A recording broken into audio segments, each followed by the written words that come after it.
I'm Andrew Greenberg. I am the Executive Director of the Georgia Game Developers Association, and welcome to our May meeting at Sprocket Creative.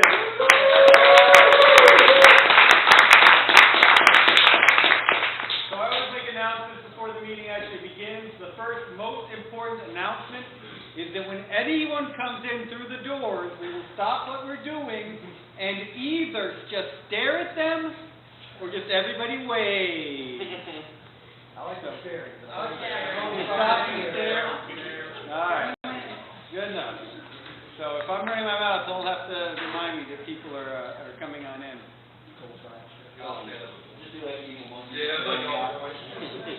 Yeah. So the first important announcement I need to make is that Abby Jocelyn, who's been the GGDA-Atlanta chapter president for, do you even remember how long now? 3 years? Two to 3 years? Something like that? Is sick of y'all. I mean, is getting a bit too busy to handle that. So she has looked around to find someone qualified, skilled, and who looks good in a hat to take her position. We found one. So yes, Sarah will be taking over. She also runs the Advancement of Women in Games chapter of the GGDA. She's the new Atlanta chapter president. Do you want to announce where the June meeting is? The June meeting is going to be at High Res. Not just High Res. This is even more exciting. We're going to be in the esports. They are opening a new esports studio, the first real esports studio in the Southeast. And esports. Yeah. Uncle Joe, Grandpa Joe, Dad. Okay. Sports. You know those newfangled things for the kids with their computers and whatnot? So they're going to be opening up a new esports studio by their main offices, and we will be one of the first things to happen in that esports space. In addition, on Saturday, High Res is inviting everybody out to a Smite Meet the Developers Day at the Microsoft store at the Perimeter Mall. So they're going to be playing Smite, giving food and chance to meet the developers. Then there'll be food, and Smite.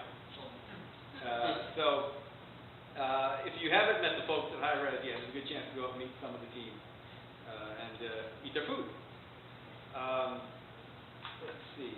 And actually, I should just turn it over to you because you have all the cool announcements. Yeah, dude. I'll turn it over to you. Your design. Right. So, the Advancement of Women in Gaming is going to have a fundraiser for Jennifer Ann's group. And basically what we're going to do is a design challenge.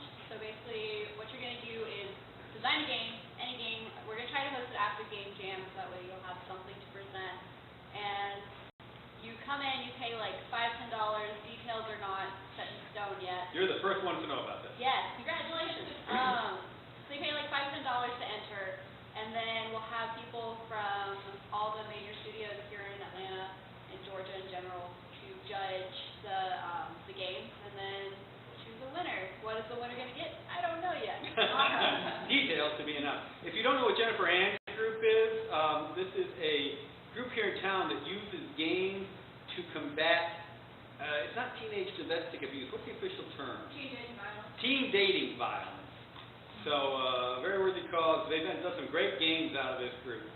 So, well worth checking out. They'll run competitions. KSU will be having a summer game jam. I called them last week. They still don't have a date for it. But this will happen sometime after they've done their game jam. Molly, did you want to make some announcements? Okay. You can. I'm happy to announce we're going to be running a tournament by game developers for game developers called Game Studio Smackdown, and it's going to be it's in August 15th is the preliminaries, and the finals are going to be at Siege. And just a quick, because I know there's a lot of indies, you can definitely compete as an indie. The first game is going to be Halo, and the second, I think it's going to be Hearthstone, but I need to check and make sure that we're cleared on that. Yeah. So studios can submit teams of 4 players, so you have to kind of be skilled at both card games and first-person shooters, which is going to be interesting. And if you're indie and you don't have enough people, you can actually join with another indie team, so you can represent 2 studios if you want. And we're actually getting all studios that are submitting get to submit their own prizes. So it can be like a picture of your dev team, to hold hostage, sword. Kind of whatever you want to submit and kind of throw down on the table to give away. So we'll release more information about that soon on the IGDA Facebook channel as well as Twitter. Do you want to know? Well, it's going to be at the Microsoft Innovation Center. I want it to be on console, but I need to make sure we have enough. And a lot of that's going to depend on you guys actually signing up. So we're going to release sign-ups in early June, and you'll be able to submit your teams representing your studio. Please check with your studio first before I get like 2 submissions. I would love that, but yeah. And hopefully, if you don't want to actually compete, you'll come and watch and cheer on your coworkers. I just want to put out that. Yeah, it's totally an important point. But we're hoping to support the Master Chief Collection by GGDA. I'm going to be a cheerleader. Do you want, MomoCon, sorry. or do you want us to more of the games that you'll be doing for the SmackDown? It's gonna be Halo, and it's gonna be. So do you have other games planned, or do you not want to? No, we want to just do 2 games because it's gonna be Like all poker tournaments no more? no poker tournament, unfortunately. No, Mike? No, because that Well, gives it can't be any of the local. Arrows will crash it with another magic court. We've been doing that for a few years, Joe. You just haven't gotten in. We need to talk then. Go ahead with the. And then in lieu of our June meeting, which we would have, we do bi-monthly meeting for GGDA-Atlanta, we're actually doing an advocacy panel at MomoCon on this Sunday during lunch. And if you have a studio that you want us to talk about to people attending MomoCon and hopefully other developers on this panel as well, please send me your information. You can meet with me after this meeting and I'll give you my card. Because we want to talk about you and what you're working on and help educate the community about the small studios that exist. In addition to the business that we always talk about. Excellent. Thank you. Thank you, Mama Bravo. Everybody do it. Right, go for it. Speaking of MomoCon, the Advancement of Women in Gaming is also having a panel. Yay! But ours is going to be obviously about women in games. So come to that. It'll be lots of fun. We got people from Hi-Res, Tripwire, Kaniva. So yeah, I'll be there. GGDA will have a table at MomoCon. We're helping run the indie gaming area, so looking forward to seeing everybody out there. Anyone else have announcements they'd like to make? Stephanie. I work for Games Network, and we are looking for an artist who is, well, we also if you're both modeler and a concept artist, but if you are either one of those and can work in a style that would be great for 10 to 5 to 12, talk to me after this. Or you have cool kid stuff in your portfolio. Always good to have one reel just for that, especially in this town. Anyone else have any special announcements they'd like to make? Usually I go through the panel at this point and just let them all introduce themselves, but I want to start with the man to my left, Dean, who we finally broke down and agreed to let me on another GGDA panel. The last time he was on a panel, that place shut down. Well, shut down this week in the panel was a year or 2 ago. But despite that, Dean's been a great advocate both for art and for quality work. And if you haven't seen his presentation up on the GGDA YouTube channel on work ethics, which is aimed at high school kids, but it's freaking appropriate to everybody, and even for Joe. Check it out on the YouTube channel. And yes, I know everybody in here has great work ethic, but you work with people who don't. So what you do is you email this link to people you work with who don't have good work ethic and say, hey, check this out. I think you know some people who should see it. That way they watch it. So I think all of you know somebody who should see it. Just say it. But Dean, would you tell us a little about yourself and especially about this site? Okay. Just to let you know, where you're at is Sprocket and Anvil. Sprocket is the actual company. Anvil is the training facility within the company. My partner over there, Billy, is co-owner of Sprocket, and that is the Sprocket Anvil team up there in the bleachers. Things get thrown at you. So, myself personally, I've been doing motion graphics and animation for, I think, 25 years now. I've been training motion graphics and animation for about 15. Companies I've worked for are all the major networks: ABC, CBS, NBC, Fox, some of the major sports leagues, Braves, Falcons, Tampa Bay Devil Rays, and the Buccaneers, and some other ones I can't readily think of. Right now, our main clients here it's a lot of Turner stuff. We do a lot of stuff for Cartoon Network. I'd say that's one of our major clients. Our other major client is care.org, and we had a third person that kind of rounded out what we did on a daily basis. But that company has since closed down, which was the Hub Channel, which was the Hasbro Discovery Kids Network. So we did a lot of work for them. We are a group of editors and animators and modelers and conceptual people. We do a lot of conceptual. A lot of our clients come to us because of how we think. We have that group over there. They're amazing at thinking of things that I would normally not think of because I'm old and I have no more ideas left inside of me. The well is dry, so I really rely on them for new, fresh ideas, and then I just stamp the name on it. So how this works is they come in as apprentices.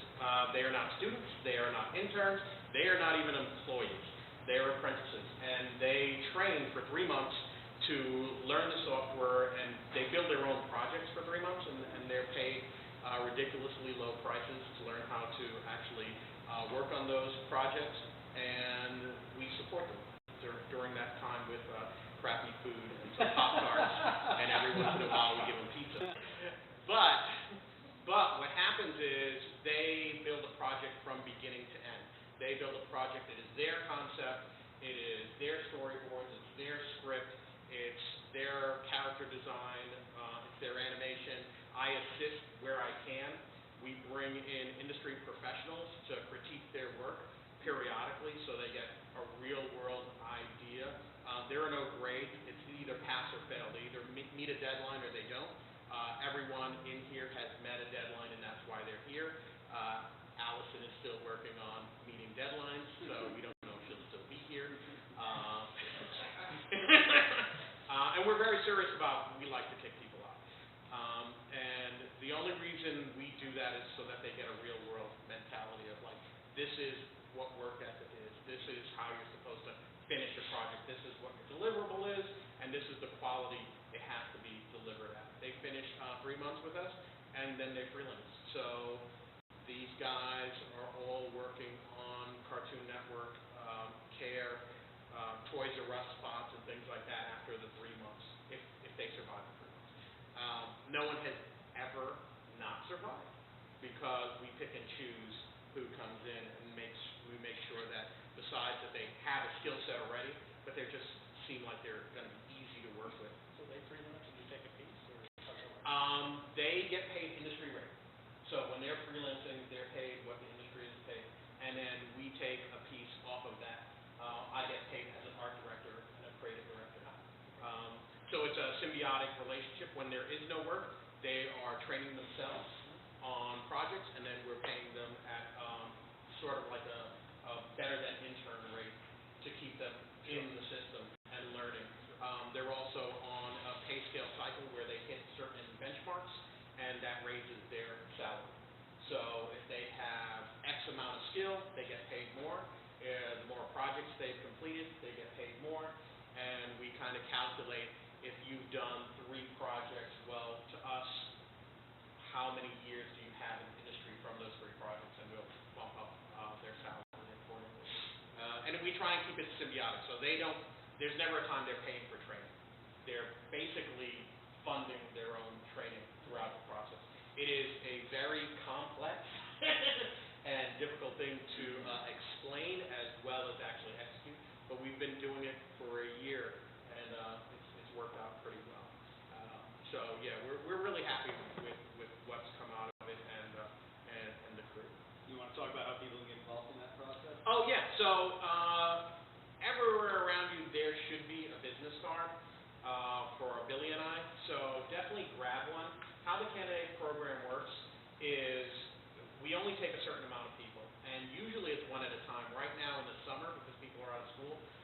take 5 at a time. So we actually have 5 candidating in over the summer. Every summer is the only time you'll ever see that we have 5 candidates in, because they have to be here basically 40 hours a week and plus. So we require from them the same thing I would require from myself. So if I'm going to put in, a weekend, they're expected to put in a weekend to get the project done, and that's their project. So you come in for a meeting, we talk, I try and scare you away as much as I can with the horrors of this industry. You don't buckle in that conversation. There's a second conversation. Billy and I go over your portfolio, and then you're a candidate for 3 months. And like I said, it's 3 months because it takes us 3 months to know if we like it. It's 3 months because it takes that long to know if you like us. We have all different types of personalities, and we try to make sure that every personality fits.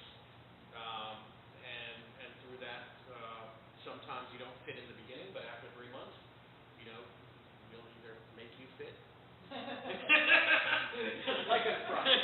Or with the anvil, one or the other. It is basically, yes. You come in, and the term anvil, it is actually honing and sharpening the blade. So we make sure that you fit. We want you to succeed. The whole point is we want you to succeed. We don't want anybody to fail. And we also, if we don't have something readily available, if we know that something's out there, we will place you. I mean, like I said, I've been doing this 25 years, so I have a lot of connections. So a lot of times I get calls of, hey, do you know somebody? And I'd sooner place one of my own somewhere else if they can get a full-time gig or something like that. Because I can vouch for like 100%. This person will work, and you will be happy, and you will never call me again except to take me out to dinner. Usually I don't vouch for people I don't know. So it's hard when someone says, hey, you know somebody, and it's like, I've met all these people, but I can't vouch for anybody. So having a group of people that I can totally endorse is a really nice thing. And the flip side of this is something we only briefly touched on, Dean and I, but the idea that sometimes that people do have downtime. So if you are a small studio who needs some quick artwork filled in, they are one of the places you can call. And if they have bandwidth, can get something turned really rapidly. They're not really an established game group, so don't necessarily expect it to be low poly, quick animate stuff, but they can work to spec, and certainly we're talking to if you need something done. Yeah, and they're all illustrators. Everybody who's in the group is an illustrator. And, in concept, I know you were talking about, can do multiple concepts. Like most of the stuff that we do is we concept characters for our own stuff for our clients. And the nice thing is everybody has a different style. So instead of you getting one concept, you're getting 8 concepts for hair in all these different styles. And whichever one you're like, hey, that's the one I like, then we all kind of form around that person and just help them execute. We keep everybody on a tight deadline, and we never miss a deadline, and we stay in budget. And we run a tight ship on that end. Even though our guys are young, I swear it's like you're working with 40-year-old professionals. They're that nasty. Half of them. And the rest are growing into that. Excellent. You Belgian part like pros. Well, so tonight's panel is the art of the business of art. With the idea being that in the art industry, the first thing you have to get people said is it is a business, and then you have to get that back out of their head to understand that there's an art to the business side of what's involved. It is not just cranking out sprockets on an anvil. It is a whole lot of the creative process, and that can't be put on a factory and cranked out assembly line style. So we put together an excellent panel to talk about this. The plan initially had been to be a stronger mix of art directors and artists. Our past panel like this was art directors telling artists what they needed. I wanted that conversation to kind of be flowing back and forth. Unfortunately, 2 of the artists I tried to get out here tonight couldn't make it at the last minute. Thankfully, we roped in Sarah to take on the role. She is speaking for all artists, while the rest of us are the art directors. You're late. Why is it already done? Yeah, as Dean pointed out before, man, we don't have to be creative anymore if we're just mean enough and easy enough to use on people.